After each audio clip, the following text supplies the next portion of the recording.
Hola, hola amigos y amigas, ¿cómo están? Qué gusto estar nuevamente con ustedes y les comparto que les tengo una gran sorpresa. Hoy con nosotros está el gran Rubén Alcántar. Gracias, Rubén, por aceptar la invitación y acompañarnos este día. Pues primero que nada, Joanita, muchas gracias a ti por la invitación, por considerarnos para este gran proyecto. La verdad es que es un honor el poder estar platicando aquí contigo de grandes temas y vamos a darle. Claro que sí. Y pues bueno, yo la verdad es que hago este programa con el fin también de que ustedes conozcan a las personalidades que yo admiro y además como un pretexto, ¿no? Para poder invitar a alguien que yo admiro mucho, como lo eres tú, el invitado que tuvimos, los próximos invitados que vamos a tener. Y pues bueno, la verdad es que quiero hablarles un poquito de Rubén. Él es mi colega, economista. Y además está estudiando la carrera de Derecho, lo cual me parece que vas a quedar profesionalmente como que muy completo, ¿no? Con ambas carreras, me parece algo muy interesante. Y además sé que andas haciendo como consultoría política, ¿no? Platícame de eso. ¿Qué haces en la consultoría en municipios? Bueno, primero, otra vez felicitarte por todo este tema del programa.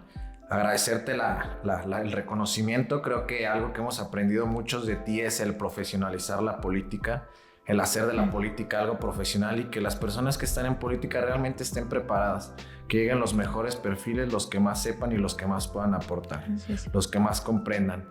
En el tema de la consultoría, bueno, afortunadamente se nos ha ido acomodando las cosas para poder asesorar a varios municipios en cuestiones de planeación en el desarrollo municipal, en el tema de sus planes de desarrollo y en el tema de sus presupuestos municipales, además de otras mediciones, como lo es dónde está la gente que vive en pobreza, cuánta gente tienen en pobreza, que es principalmente para poder atender un problema tienes que tener un diagnóstico de él.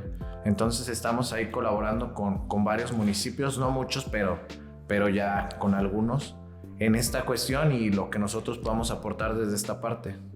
Justo, qué bueno que hablas de diagnósticos. También a mí me parece muy importante el tema, porque precisamente para construir una política pública requerimos ese diagnóstico, ¿no? Saber dónde están los problemas centrales para poder arrancar los problemas de raíz, porque a veces eso sucede, que se van hacia las cosas que no son las problemáticas de raíz, sino solamente lateralidades, y entonces es cuando la política a veces suele salir muy mal.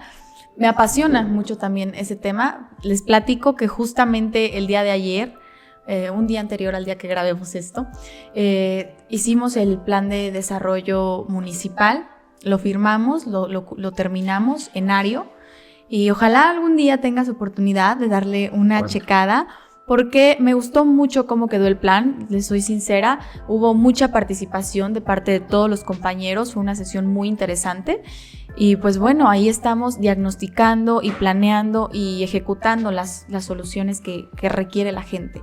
En cuanto a pobreza extrema, en cuanto a zonas de marginación o las problemáticas, quisiera saber, ahora que estás tú estudiando varios municipios, ¿cuáles son las problemáticas que tú más visualizas en Michoacán? O sea, ¿qué es lo que tú dices? En los municipios tenemos problemática de esto y esto.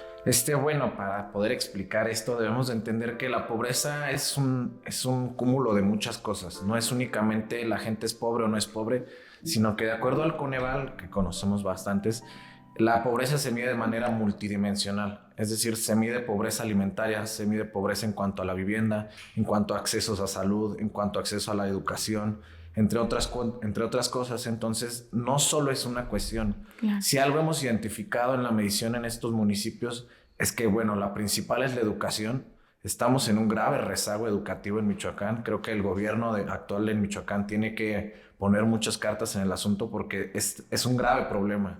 En los municipios estamos identificando un promedio de 6 años de educación, cuando de acuerdo al Coneval se supone que en Michoacán tenemos 9.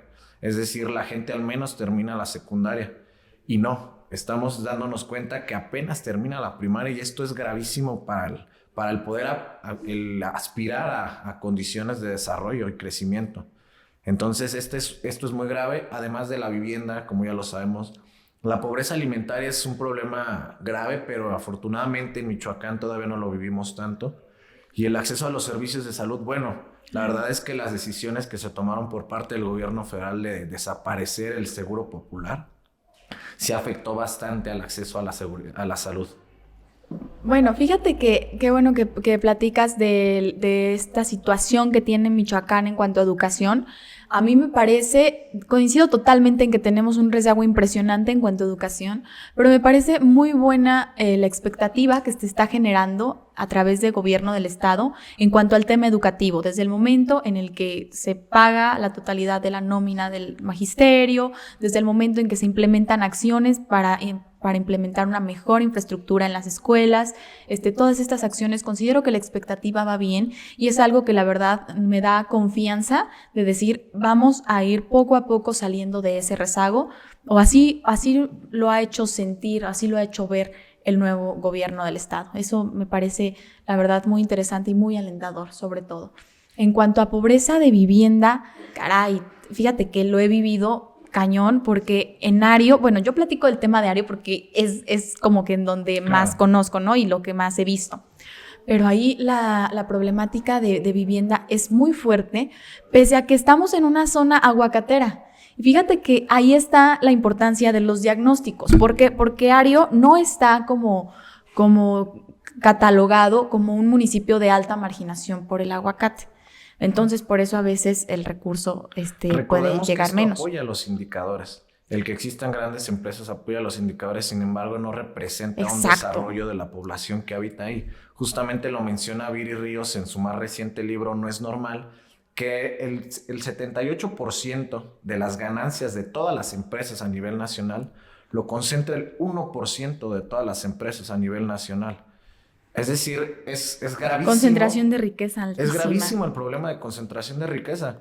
Puede que sí, en Ario existan muchas empresas de aguacate, empacadoras, mucha recolección, existe empleo. Sin embargo, las reales ganancias se están quedando en pocas manos, que es lo que tenemos que empezar a priorizar. Y que muchas veces no son de Ario, esas manos, por supuesto, ¿no? Entonces, ahí está lo complicado, en que vemos zonas que decimos, ¿cómo es posible que estamos rodeados de huertas, pero tenemos gente viviendo en condiciones de vulnerabilidad? Claro que sí.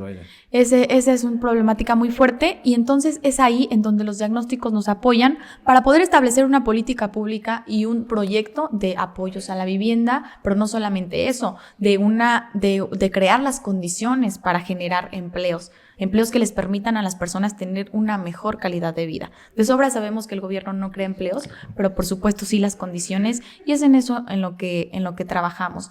Entonces ahí coincidimos en que gran problemática. Mencionabas un punto muy importante que es el de la nómina educativa. Personalmente considero que el inyectarle más recursos a la educación no siempre garantiza una mejor educación. Como mencionas, tenemos que desarrollar políticas públicas que realmente funcionen, que realmente estén enfocadas a la población, no únicamente de meterle dinero por meterle dinero. Tenemos que empezar a priorizar en dónde tiene que ir este dinero. Tenemos un instituto como el INIFED que se dedica a la infraestructura educativa, claro, al cual se le ha recortado dinero. Es decir, sí, pagamos más nóminas, pagamos más maestros, pero ¿en dónde dan clases estos maestros? ¿Cómo dan estas clases? ¿Cómo están las aulas de estos niños? ¿Qué herramientas tienen? ¿Tienen pizarrón? ¿Tienen baño? Un problema que investigaba hace poco una persona que admiro mucho, mi amigo Jorge Albán, era que el tema del embarazo femenino en corta edad es algo que viene condicionado también por las condiciones educativas. Es decir, las niñas se ausentan más a clases en la secundaria por la cuestión de su primer periodo, y es algo que no se puede atender en las escuelas, que no existen las condiciones porque muchas veces no hay ni siquiera baño para atenderlo. Esto condiciona muchas cosas de desarrollo para nuestras juventudes. Entonces creo que sí se tiene que priorizar muy bien hacia dónde va a ir este dinero. Que bueno, esta nómina pues mantiene a muchas familias, ayuda a muchas familias, la verdad es que ayuda mucho al desarrollo de México, pero también tenemos que empezar a replantearnos a dónde le estamos invirtiendo. Porque los recursos federales, los recursos nacionales son una inversión. No son ni del presidente ni de los presidentes municipales, claro, sino es una inversión para el desarrollo de la población. Entonces tenemos que empezar a priorizar esa parte. Pues fíjate que coincido en algunas cosas de lo que mencionas, pero en otras no tanto. Por ejemplo, cuando hablas de que este dinero es inyectarle más dinero para más maestros, únicamente se les pagó lo que se les debía. O sea, no es como que estén contratando más maestros o como que se les esté pagando de más, y además iniciando, o sea, de entrada yo entiendo que hay que hacer políticas públicas verdaderas que vayan al problema central de la educación, claro, pero de entrada se requiere pagarle a los maestros. Entonces, eso es lo que yo la verdad considero que de ahí, de esa decisión, se da una buena expectativa a lo que vaya a suceder. Coincido totalmente. Qué interesante tema estás tocando del embarazo en la adolescencia. Hay una problemática muy fuerte en esto. La planificación familiar no es una realidad en Michoacán. Y este video y este momento que estamos grabando ahorita es un buen momento, yo creo, para invitar a la juventud a pensar mejor las cosas, a planificar su vida y sobre todo a detenerse y reflexionar sobre lo romantizado que están los embarazos, la verdad. Muchas personas truncan su vida, muchas personas, la verdad es que es a veces lamentable ver a una niña de 13 años embarazada, 14 años con su segundo embarazo y como que dices, y no tienen las condiciones ni siquiera para tener una calidad de vida, ellas tampoco la tienen para darle una buena calidad de vida a su bebé y entonces el tejido social se va desbaratando porque resulta que la pareja pues ya no se quedó o ya no se hizo cargo. Entonces de verdad vivimos una problemática muy fuerte en el tema de embarazos porque también la cultura es hacia romantizarlo, o sea, es una bendición, qué bueno, sea la edad la que tengas. Y realmente ahí sí como que, espérate, porque puede afectar tu vida y puede afectar tu salud. Desde la parte social, pero hablándolo desde la parte presupuestal, también nos cuesta como Estado el embarazo adolescente, porque nos cuesta en la atención médica, nos cuesta en posibles enfermedades, porque no es normal un embarazo a esa edad y puede ocasionar muchas condiciones biológicas. Entonces, nos cuesta como Estado y precisamente también por ello tenemos que generar esta conciencia. La parte social la comprendo totalmente, no soy la persona adecuada para comenzar a hablar de ello, pero sí puedo hablar de la parte presupuestal y la parte en la que nos cuesta y tenemos que como Estado tener conciencia de esa parte, saber que nos está costando como Estado una problemática que aparte se vuelve social. Entonces tenemos que atenderla urgentemente. Sí, considero que hacer conciencia sería muy bueno reflexionar sobre lo que queremos en la vida y sobre las consecuencias que que tienen los embarazos en la adolescencia sobre todo, ¿no? Cuando son apenas unas niñas, sí está muy complicado hasta por el tema de salud, te decía. Y bueno, otra cosa que considero que afecta muchísimo la economía de nuestro estado, en realidad de México, sería el tema de jubilaciones y pensiones. ¿Cómo ves eso? Fíjate que es un tema del cual vengo abogando desde hace ya al menos 3 años. Es una grave problemática que tenemos en México. 15.4% del presupuesto federal se va a pensiones y jubilaciones, es decir, 1.1 billones de pesos. Miles de millones de pesos se va a pensiones y jubilaciones.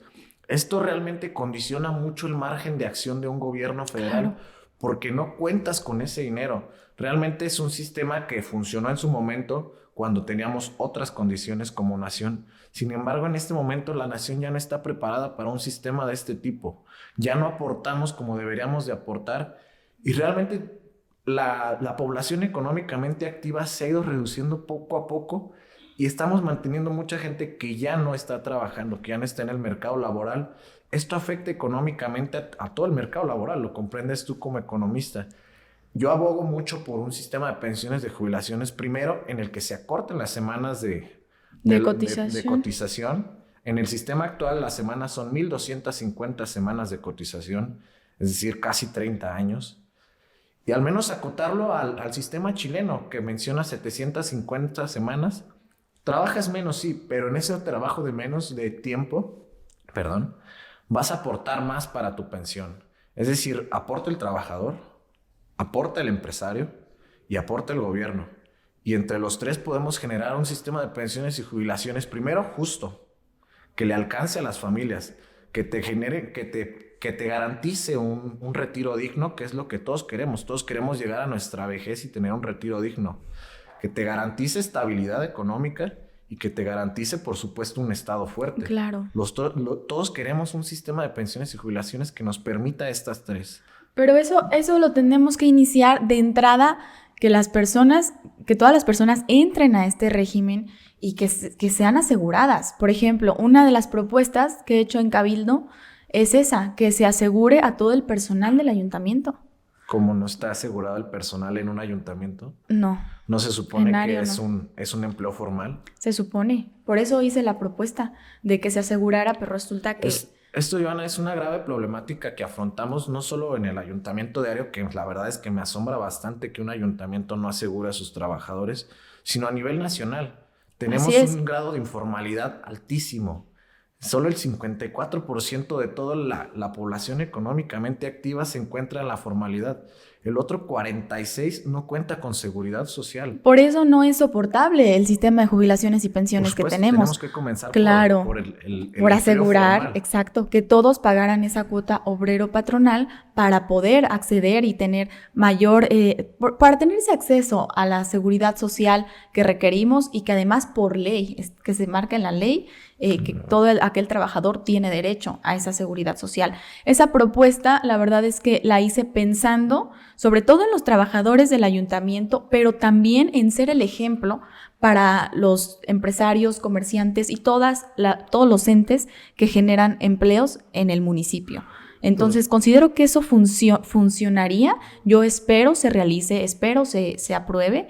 Y que entonces podamos ir creciendo desde lo municipal hasta lo estatal, hasta lo federal, porque si esto si continúa de la misma manera en la que los jubilados y pensionados son muchísimos y muy pocos los que están en el régimen formal, siempre va a haber problemas de disparidad y los dineros nunca van a alcanzar para pagar esas jubilaciones y pensiones. Por supuesto, es una problemática muy, muy grave, como mencionas tú. Y sí, tiene que venir escalonada, tiene que venir de arriba hacia abajo, de abajo hacia arriba, como sea, pero tiene que venir por parte de los tres órdenes. Es algo muy importante y qué bueno que al menos una regidora en el plenario se esté preocupando por formalizar el empleo, empezando por el ayuntamiento, vaya. Esta es una problemática muy grave. El empleo formal es algo a lo que todos deberíamos de aspirar. Eso es. Y sería lo ideal. Es decir, no solo hay más seguridad social, más trabajadores aportan y por ende crece la recaudación de ingresos. Tenemos más dinero como gobierno para actuar. El gobierno tiene más dinero para actuar. Pese a lo que muchas personas crean, México no es de los países que más ingresos recaudan conforme impuestos. Al contrario, existe mucha evasión y existe mucha informalidad. La informalidad representa evasión de impuestos. Claro. No tenemos ese ingreso que se podría tener. También urge una reforma fiscal. Es más compleja, mucho más compleja. Sí, claro, pero además también partir de que las personas tienen una connotación negativa de los impuestos. O sea, los empresarios dicen, no, yo para qué aseguro a mis trabajadores. Es como si de entrada pensaran que pagar impuestos es malísimo, cuando realmente les puede traer muchos beneficios. Y sobre todo es un beneficio a las finanzas públicas. Eso, la verdad es que es algo a los que los quisiera invitar. Pagar impuestos no es como tal malo como nos lo han hecho creer, y también el tener a sus trabajadores en un régimen formal los puede beneficiar muchísimo. Entonces eso de verdad me encantaría que la gente lo comprendiera y que sobre todo hiciera conciencia al respecto, que aumentara el empleo formal. Muy importante. ¿Cuál es la expectativa que ves para Michoacán en los próximos años? ¿Cómo ves la expectativa económica y el escenario político para México? Te voy a dar dos respuestas, la personal y ahora sí que la de análisis, vaya. Personalmente espero que le vaya muy bien a Michoacán. La verdad es que yo no congenio con muchas de las ideas que se han tomado. Sin embargo, creo y espero que todo sea en pro de la población de Michoacán. Tenemos todas las condiciones para desarrollarlo. Tenemos un puerto importantísimo que tenemos que recuperar y tenemos que fortalecer. Tenemos vías de acceso, tenemos tierra, tenemos todo para crecer. Realmente sabemos cuáles son las problemáticas que más nos han afectado, principalmente la de la seguridad. Es un tema muy delicado, el cual no quiero tocar en esta mesa. Sin embargo, tenemos las condiciones y espero de verdad que al gobierno le vaya bien. Al gobierno estatal, a los gobiernos municipales, a los legisladores, porque si les va bien a sus actuales de gobierno, le va bien a la población, que es principalmente lo que necesitamos. En el tema de análisis se vislumbra complejo, no tanto como uno pensaría. La verdad es que me sorprende, acaba de salir justamente en semanas pasadas los indicadores del Producto Interno Bruto a nivel estatal. Michoacán, si bien no le fue de lo mejor, sí se encuentra por encima de la media nacional. Es decir, únicamente hemos recaído un 6.4% pese a la pandemia. Pese a la pandemia.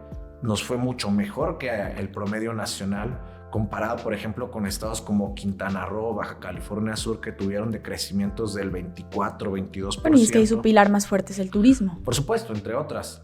Michoacán, la verdad, por la diversidad de los ingresos y de sus actividades económicas, es que no nos fue tan mal. Creo que esto puede beneficiar mucho. Hay mucho por hacer, la verdad, principalmente, como mencionábamos, en cuestiones de educación y salud, porque es donde sí nos encontramos más rezagados. Se tienen que tomar cartas en el asunto. El gobierno estatal tiene que reactivar el sistema de salud estatal, que es importantísimo precisamente para todas estas personas que no tienen acceso a la seguridad social por medio de un empleo formal, llámese al IMSS o al ISSSTE. Y estos sistemas de salud realmente benefician a muchísimas personas. Tenemos que apostarle al emprendedurismo.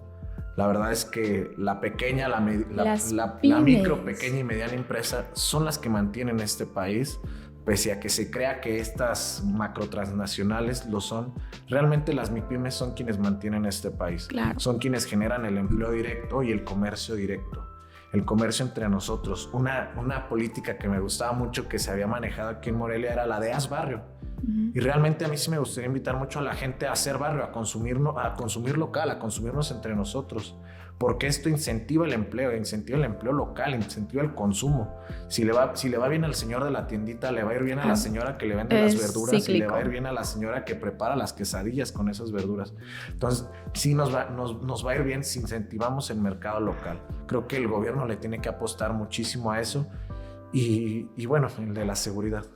Realmente tenemos que generar las condiciones legales, un marco jurídico que realmente se aplique, que realmente tengamos la certidumbre como michoacanos de que si invertimos en Michoacán nos va a ir bien y no nos va a ocurrir una eventualidad que realmente afecte esta inversión. Yo creo que tienes mucha razón en esto de hacer barrio. La población tiene que saber y sobre todo reflexionar de que todos tenemos la posibilidad de que comprando local podemos dinamizar nuestra economía, ¿no? Para mí la expectativa económica de Michoacán es muy buena, coincido y me agradan las acciones que ha ido tomando el gobierno del estado y además de eso su gabinete. La verdad considero que es de gente muy preparada, gente muy capaz y considero que a Michoacán le va a ir bien en los próximos años. Y pues bueno, amigo, ha sido un gusto tenerte aquí. Esto es mío. Totalmente, muy, muy interesante los temas y sobre todo tu participación y tu objetividad. Eso siempre lo he valorado y lo destaco mucho de ti. Muchas gracias, espero que no sea la última vez y espero que a todos ustedes les haya gustado. Vayan a verlo, porfa. Nos estamos viendo. Está buenísimo. Nos vemos. Muchas gracias. Hasta la próxima.